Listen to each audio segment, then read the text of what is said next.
అమరావతి రాజధాని పునర్నిర్మాణ శంకుస్థాపన కార్యక్రమానికి ఏర్పాట్లు పూర్తయ్యాయి. చరిత్రలో నిలిచిపోయేలా పునఃప్రారంభ కార్యక్రమాన్ని నిర్వహించేలా ఏర్పాట్లు చేసింది ప్రభుత్వం. ప్రధాని మోదీ చేతుల మీదుగా మధ్యాహ్నం 3:25 కార్యక్రమం ప్రారంభం కానుంది. పునఃప్రారంభానికి సూచికగా అమరావతికి సింబల్ గా ఉన్న ఏతో నిర్మించిన పైలాన్ను ఆవిష్కరించనున్నారు ప్రధాని మోదీ. ఈ సమావేశానికి సీఎం, డిప్యూటీ సీఎం, గవర్నర్ సహా పలువురు కేంద్ర మంత్రులు హాజరవుతారు. సభకు రాష్ట్రం నలుమూలల నుంచి 5 లక్షల మంది హాజరయ్యే అవకాశం ఉండడంతో అందుకు విస్తృత ఏర్పాట్లు చేశారు. సభా ప్రాంగణంలో 300 సీసీ కెమెరాలతో నిఘా పెట్టారు. కమాండ్ కంట్రోల్ ద్వారా ఎప్పటికప్పుడు భద్రత, ట్రాఫిక్ పరిస్థితులను పర్యవేక్షించనున్నారు. వివిధ విభాగాలకు చెందిన 7,000 మంది రక్షణ దళం ఇప్పటికే సభా ప్రాంగణానికి చేరుకున్నాయి. ప్రధాని రాక నేపథ్యంలో ఎస్పీజీ కమాండోలు ఇప్పటికే సభా ప్రాంగణాన్ని తమ ఆధీనంలోకి తీసుకున్నారు.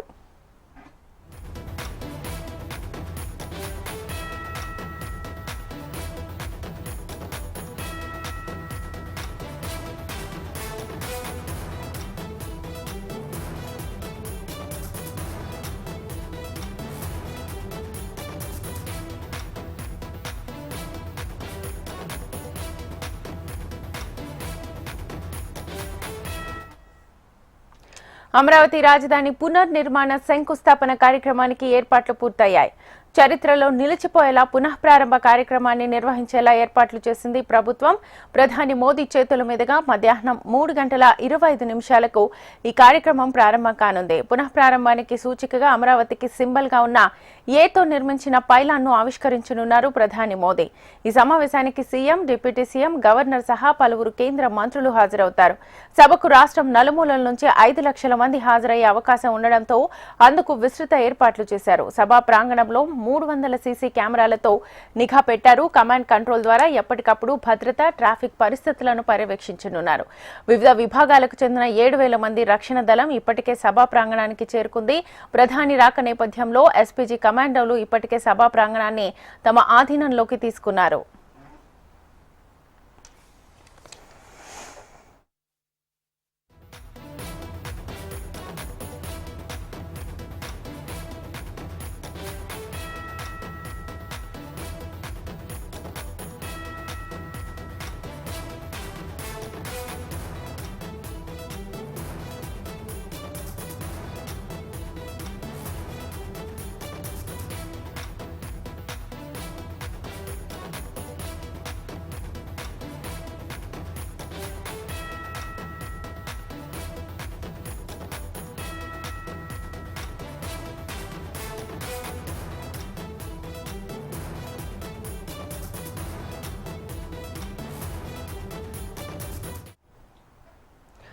ఏపీ రాజధాని అమరావతి పునర్నిర్మాణ పనుల ప్రారంభోత్సవ కార్యక్రమం మరికొన్ని గంటల్లో ప్రారంభం కానుంది.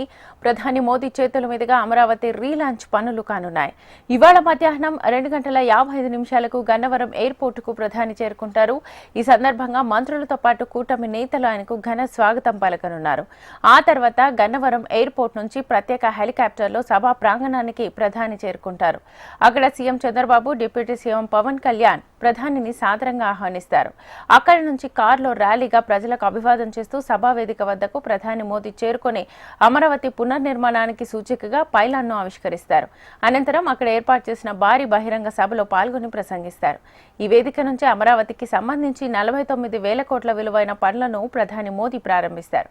రాజధాని పనులతో పాటు 8,000 కోట్ల విలువైన జాతీయ రహదారి, రైల్వే ప్రాజెక్టులకు శంకుస్థాపన చేయనున్నారు. నాగాయలంకలో ఏర్పాటు చేయనున్న మిసైల్ టెస్ట్ రేంజ్ ను వర్చువల్ గా ప్రధాని శంకుస్థాపన చేస్తారు.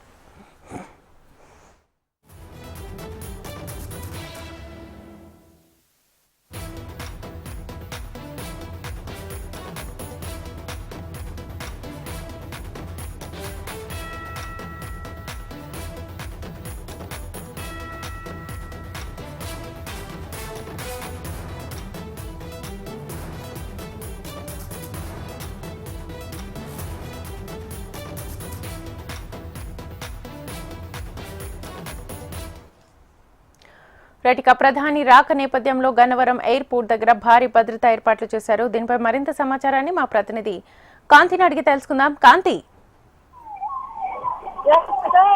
ఈ రోజు ప్రధానమంత్రి మోడీ అమరావతి పునఃప్రారంభానికి సంబంధించిన పనుల ప్రారంభాలు వస్తున్న నేపథ్యంలో విజయవాడ సమీపంలో ఉన్నటువంటి అన్ని ప్రాంతాలలో కూడా right Kanthi, thank you.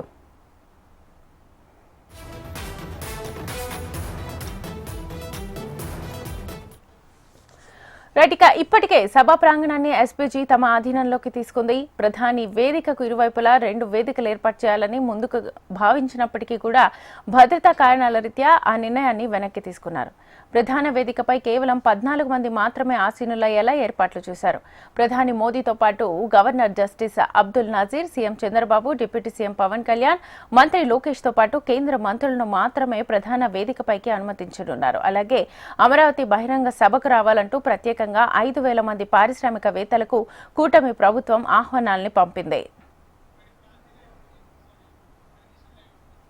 Right, ఇదే అంశానికి సంబంధించి ఫుల్ డీటెయిల్స్ మా ప్రతినిధి హరికిషన్ అడిగి తెలుసుకుందాం. హరికిషన్.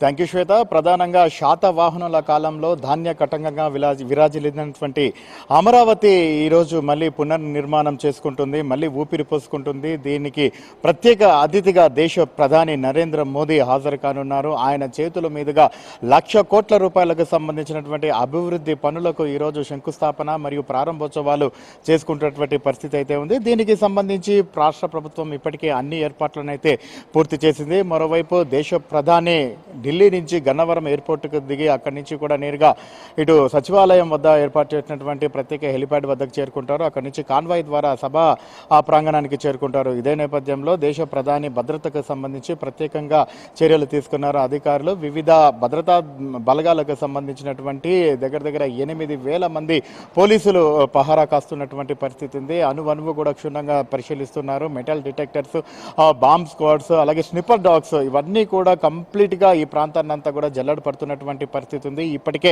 ఉదయం నుంచి కూడా విధుల్లో వచ్చేటటువంటి వారితో, అలాగే ఇతర ప్రాంతాల నుంచి సభకు తరలి వచ్చేటటువంటి ప్రజలతో ఈ ప్రాంతం అంతా కూడా సందడిగా మారిపోయింది. మరోవైపు ఎటువంటి అవాంఛనీయ సంఘటనలు చోటు చేసుకోకుండా ఉండే విధంగా ఇప్పటికే ఎస్పీజీ పలు సూచనలు, సలహాలు కూడా జారీ చేయడం జరిగింది. ఎస్పీజీ ఎవరైతే ఐజీ ఉన్నారో లవ్ కుమార్ ఆధ్వర్యంలో ఈ భద్రతా ఏర్పాట్లు అయితే కంప్లీట్ గా చేస్తున్నటువంటి పరిస్థితి ఉంది. మరోవైపు ఇతర ప్రాంతాల నుంచి వచ్చేటటువంటి వారందరికీ కూడా పార్కింగ్ కోసం 11 పార్కింగ్ ప్రదేశాలను 500 ఎకరాల్లో కూడా ఏర్పాటు చేయడం జరిగింది. అలాగే 11 మార్గాలను కూడా సూచించడం జరిగింది. ఇటు విశాఖ, విజయవాడ నుంచి వచ్చే వారికి ఒక ప్రాంతం, అలాగే ఇటు హైదరాబాద్ నుంచి వచ్చేటటువంటి వారికి ఒక ప్రాంతం, అలాగే ఇటు రాయలసీమ, ప్రకాశం ఇటు సైడ్ నుంచి వచ్చేటువంటి వారికి ఒక ప్రాంతం. అందరికీ కూడా ఎవరికి సంబంధించినటువంటి ఆ మార్గాలన్నీ కూడా కన్సల్ట్ ఎవరైతే వాహనాలకు సంబంధించి ఇన్ఛార్జీలుగా వ్యవహరిస్తున్నారో, అంటే ప్రజెంట్ మొత్తం రాష్ట్ర నలుమూల నుంచి వచ్చేటటువంటి ప్రజలందరినీ కూడా కోఆర్డినేట్ చేసుకునే విధంగా ఆయా సంబంధిత జిల్లా అధికారులకు గత 15 రోజుల నుంచి కూడా ఇటు ఎవరైతే నోడల్ ఆఫీసర్ వీరపాండ్యన్ ఉన్నారో ఆయన కోఆర్డినేషన్ చేస్తున్నారు. సంబంధిత జిల్లా కలెక్టర్ అలాగే ఎస్పీకి సంబంధించినటువంటి వారందరికీ కూడా ఎన్ని బస్సులు ఏ జిల్లాల నుంచి తరలి వస్తున్నాయి, ఏ రూట్లలో రావాలి, వారికి ఎక్కడ విడిది ఉంది, వారికి ఎక్కడ నీరు ఇస్తున్నారు, ఎక్కడ ఆహారం అందజేస్తున్నారు, వీటికి సంబంధించి అంతా కూడా ప్రతిరోజు కూడా సెట్ కాన్ఫరెన్స్ లో ఆల్రెడీ వివరాలు అయితే వారికి అందజేయడం జరిగింది. దానికి అనుగుణంగానే కంప్లీట్ గా అక్కడి నుంచి కూడా బయలుదేరినటువంటి వాహనాలను ఎక్కడికక్కడ కూడా ఆ పార్కింగ్ ప్లేస్ లో కూడా అలర్ట్ చేస్తున్నటువంటి పరిస్థితి ఉంది. వారికి అక్కడే ఆహారాన్ని అందజేయడంతో పాటు అలాగే మంచినీటిని కూడా అందజేస్తున్నటువంటి పరిస్థితి కూడా ఉంది. మరోవైపు ఇతర ప్రాంతాల నుంచి వచ్చేటటువంటి వారికి వైద్యపరంగా ఎటువంటి ఇబ్బందులు తలెత్తకుండా, ఎందుకంటే హీట్ వేవ్స్ ఉన్నాయి కాబట్టి, ఎండ ఎక్కువగా ఉంది కాబట్టి వడదెబ్బ తగిలేటటువంటి అవకాశం ఉన్నటువంటి నేపథ్యంలో వైద్య ఆరోగ్య శాఖ మంత్రి ప్రత్యేకంగా దృష్టి సారించమని చెప్పేసి ఆదేశాలు జారీ చేసినటువంటి నేపథ్యంలో వైద్య శాఖ ప్రిన్సిపల్ సెక్రటరీ కృష్ణబాబు ఆధ్వర్యంలో దగ్గర 800 మంది వైద్య సిబ్బంది, అలాగే ప్రైవేట్ హాస్పిటల్కి సంబంధించినటువంటి వైద్యులు అందరూ కూడా దీంతో పాల్పంచుకుంటున్నారు. ప్రధానంగా వేదిక వద్ద 30 పడకలతో కూడినటువంటి ఆసుపత్రులను తాత్కాలికంగా ఏర్పాటు చేయడం జరిగింది. అందులో 1,00,000 ఓఆర్ఎస్ ప్యాకెట్లతో పాటు మిగిలిన డిసీజులకు సంబంధించి డ్రగ్స్ అన్ని కూడా అందుబాటులో ఉంచారు. మరోపక్క సీనియర్ వైద్యులు కూడా అందుబాటులో ఉన్నారు. మరోపక్క ఈ సభా ప్రాంగణంలో 10 అంబులెన్సులు కూడా సిద్ధం చేశారు. ఇవే కాకుండా ఇతర ప్రాంతాల నుంచి అంటే లోపలికి వచ్చేటటువంటి వాహనాల్లో ఎటువంటి ఇబ్బందులు కలగకుండా, అలాగే ఆ వాహనాల్లో ఉన్నటువంటి వారికి ఏదైనా వైద్య సహాయం అవసరమైతే ఆ పరిసర ప్రాంతాల్లో కూడా ప్రత్యేకంగా వైద్య బృందాలను అలాగే ప్రాథమిక చికిత్సా కేంద్రాలను కూడా ఏర్పాటు చేయడం జరిగింది. ఎవరికైనా మెడికల్కి సంబంధించినటువంటి ఎమర్జెన్సీ ఉంటే ఇమ్మీడియట్ గా తమ వద్దకు రావాలని చెప్పేసి కూడా వైద్యులు సూచిస్తున్నారు. మరోవైపు ఎక్కువగా నీరు తీసుకోవాలని చెప్పేసి కూడా పారామెడికల్ సిబ్బంది ఎవరైతే ఉన్నారో వారందరూ వాళ్ళందరికీ కూడా వచ్చినటువంటి వారందరికీ అవగాహన కల్పిస్తున్నటువంటి పరిస్థితి కూడా లేకపోలేదు. గత 4 రోజుల నుంచి కూడా వైద్య బృందాలన్నీ కూడా ఇక్కడ పర్యటిస్తున్నాయి. అక్కడ పనిచేస్తున్నటువంటి వేల మంది కార్మికులకు ప్రతిరోజు కూడా వైద్యపరంగా ఎటువంటివి అందించాలో అవన్నీ కూడా అందిస్తున్నటువంటి పరిస్థితి ఉంది. మరోవైపు రక్షణ విభాగానికి సంబంధించి ఇప్పటికే గత 5 రోజుల క్రితమే ఈ ప్రాంతానికి చేరుకొని ఈ ప్రాంతాన్ని అంతా కూడా ఆకలింపు చేసుకున్నారు. కంప్లీట్గా ఈ ప్రాంత పరిస్థితులకు అనుకూలంగా వాళ్ళందరూ కూడా రెడీ అయ్యారు. కాబట్టి రక్షణ పరంగా ఎటువంటి ఇబ్బందులు లేకుండా ఉన్నాయని చెప్పేసి కూడా అధికారులు సెలవిస్తున్నటువంటి పరిస్థితి ఉంది.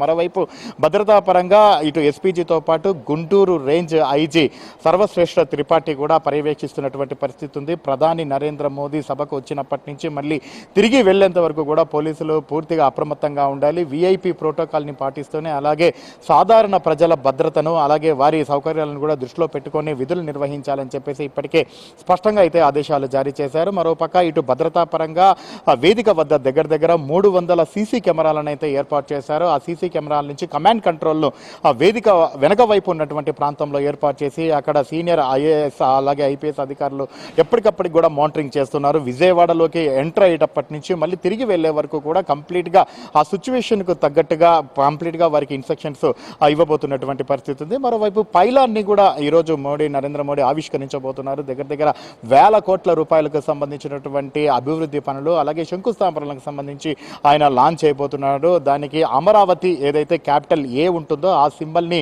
అత్యంత సుందరీకరణంగా తీర్చిదిద్ది ఆ పైలాన్ని ఈరోజు మన మోడీ లాంచ్ చేయబోతున్నారు. మరోవైపు ప్రధాన వేదికకు సంబంధించి భద్రతా పరంగా కేవలం ప్రధాని నరేంద్ర మోదీతో పాటు అలాగే రాష్ట్ర గవర్నర్ అబ్దుల్ నజీర్ అలాగే ముఖ్యమంత్రి నారా చంద్రబాబు నాయుడుతో పాటు ఉప ముఖ్యమంత్రి పవన్ కళ్యాణ్ ఐటీ శాఖ మంత్రి నారా లోకేష్తో పాటు ఇటు కేంద్ర మంత్రులుగా ఉన్నటువంటి పెమ్మసాని చంద్రశేఖర్ రామ్మోహన్ నాయుడు అలాగే శ్రీనివాస వర్మ వీటితో పాటు తెలంగాణ నుంచి బండి సంజయ్ కిషన్ రెడ్డి కూడా హాజరయ్యేటటువంటి అవకాశం ఉందని భావిస్తున్నారంటే కేవలం మోస్ట్ ఇంపార్టెంట్ పర్సన్స్ మాత్రమే ప్రధాన వేదిక పైన ఆసీనులు అవుతారు. మిగిలిన వేదిక పైన ఒక వేదిక పైన కల్చరల్ యాక్టివిటీకి సంబంధించినటువంటివి ఏర్పాటు చేశారు. మరోవైపు వచ్చేసి ఎవరైతే విఐపీలు ఉంటారో వాళ్ళందరినీ కూడా అలాట్ చేశారు. అలాగే 5,000 మంది పారిశ్రామికవేత్తలకు కూడా ఆంధ్రప్రదేశ్ ప్రభుత్వం ప్రత్యేకంగా ఆహ్వానం అయితే పంపింది. మరోపక్క రాజధాని రైతులకు సంబంధించి ఇప్పటికే 29 గ్రామాల్లో సిఆర్డిఏ ఆధ్వర్యంలో ప్రత్యేకంగా ఆహ్వానాలు ఇంటింటికి తిరిగి ఎవరైతే మహిళా రైతులు ఉన్నారో వాళ్ళందరూ కూడా ప్రతి ఒక్కరికి ఈ కార్యక్రమాన్ని మన కార్యక్రమం మన రాజధాని మన రాష్ట్రం అన్న నినాదంతో ముందుకు రావాలి. ఈ కార్యక్రమాన్ని విజయవంతం చేయాలి. అలాగే రాజధాని గ్రామ ప్రాంత రైతులందరికీ కూడా ప్రత్యేకంగా 2 గ్యాలరీలను కూడా ఏర్పాటు చేయడం జరిగింది. సో వాటన్నిటిని కూడా అంటే ఈ సభా కార్యక్రమాన్ని మనం విజయవంతం చేయాలి. అలాగే ఇతర ప్రాంతాల నుంచి మన ప్రాంతానికి వస్తున్నటువంటి రాష్ట్ర ప్రజలందరూ కూడా మన అతిథులు వారిని మనం సత్కరించుకోవాలని చెప్పేసి కూడా వారందరికీ కూడా ఇంటింటికి తిరిగి బొట్టు పెట్టి మరీ ఆహ్వానిస్తున్నటువంటి పరిస్థితి ఉంది. ఉదయం 9 గంటల ప్రాంతం నుంచే ఇక్కడ హడావుడ్ అనేది ప్రారంభమైంది. కొద్దిగా విధులకు హాజరయ్యేటటువంటి వారందరూ వచ్చి చేరుతుంటే మరోవైపు దూర ప్రాంతాల నుంచి వచ్చేటటువంటి వారందరూ కూడా చేరుకుంటున్నారు. 8,000 బస్సులు మన రాష్ట్ర నలుమూలల నుంచి కూడా రాజధాని అమరావతి ప్రాంతానికి చేరుకోబోతున్నాయి. అలాగే 5,000 కార్లు అంటే వ్యక్తిగతంగా వచ్చేటటువంటి వస్తాయని చెప్పేసి దానికి అనుగుణంగా కూడా ఏర్పాటు చేయడం జరిగింది. సభాస్థలి మొత్తం కూడా 250 ఎకరాలు ఏర్పాటు చేస్తే అలాగే పార్కింగ్ సౌకర్యానికి సంబంధించి 500 ఎకరాల్లో కూడా ఏర్పాటు చేయడం జరిగింది. ఎవరికి ఎటువంటి ఇబ్బందులు కలగకుండా ఉండేలా జాగ్రత్తలు తీసుకుంటున్నారు. అంటే బస్సులు ఆర్టీసీ బస్సులు ప్రైవేట్ బస్సులతో పాటు అలాగే 4-వీలర్ వాహనాలతో పాటు మరోవైపు స్కూటర్లు 2-వీలర్స్ అలాగే ఆటోలు కూడా పెద్ద ఎత్తున తరలి వస్తాయి. సో ఈ నేపథ్యంలో ఎటువంటి ఇబ్బందులు లేకుండా చూసుకుంటున్నటువంటి పరిస్థితి ఉంది. మరోవైపు వర్ష సూచన ఉందని చెప్పేసి వాతావరణ శాఖ హెచ్చరించినటువంటి నేపథ్యంలో దానికి ప్రత్యామ్నాయంగా కూడా ఏర్పాట్లు అయితే చేశారు. డోజర్లు అలాగే క్రెయిన్లు, ఎందుకంటే ఇదంతా కూడా పొలాల మధ్యలో ఉంది కాబట్టి జిగటగా ఉంటుంది కాబట్టి ఎక్కువగా బురద ఉంటుంది కాబట్టి ఒకవేళ వర్షం పడితే 5 గంటల నుంచి 9 గంటల వరకు వర్షం పడుతుందని చెప్పేసి వాతావరణ శాఖ హెచ్చరించినటువంటి నేపథ్యంలో వాహనాలకు ఎటువంటి ఇబ్బందులు లేకుండా వాటిని బయటికి తీసుకొని వచ్చేందుకు కూడా ప్రత్యామ్నాయం ఏర్పాట్లు చేశారు. ఒకవేళ అంతకంటే ముందుగానే వర్షం పడితే పార్కింగ్ ఏవైతే పార్కింగ్ ప్రదేశాల్లో కాకుండా రోడ్లు ఉంటాయో రహదారులు ఉంటాయి రహదారుల వెంట కూడా పార్కింగ్ నిలబెట్టుకునేందుకు ప్రత్యేకంగా ప్లాన్ బిని కూడా అధికారులు అమలుపరిచేందుకు సిద్ధంగా ఉన్నారు. ఏది ఏమైనప్పటికీ మాత్రం ఆంధ్ర కళల రాజధాని అమరావతికి శంకుస్థాపన పునర్నిర్మాణానికి సర్వం సిద్ధమైంది. భారత ప్రధాని చేతుల మీదుగా ఈ కార్యక్రమం జరుపుకున్నటువంటి నేపథ్యంలో ఆంధ్రప్రదేశ్ ప్రజలందరూ కూడా ఆసక్తిగా ఎదురు చూస్తున్నటువంటి పరిస్థితి ఉంది. Shweta. Right Harikishan, thank you.